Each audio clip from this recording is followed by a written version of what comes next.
to share your live location on WhatsApp in 2021. Now that's I'm going to show you guys in this quick video, so let's get started right away.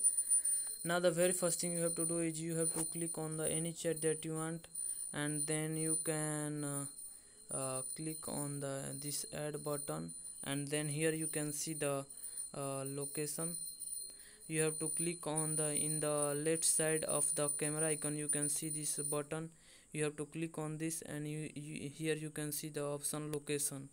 So you can click on the location, and then you have to click on the continue, and then here you have to allow the apps to access your location.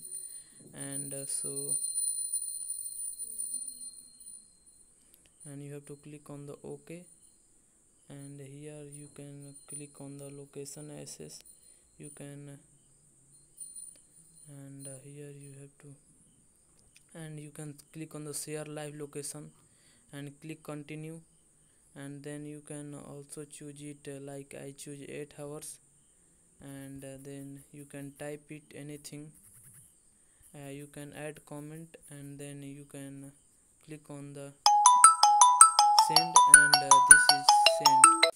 Now here you can see the location is sent to the this person. So that's basically it, that how you can share your live location on WhatsApp in 2021. If you found this video helpful, subscribe to my channel, like on this video, and let me know in the comments if it works.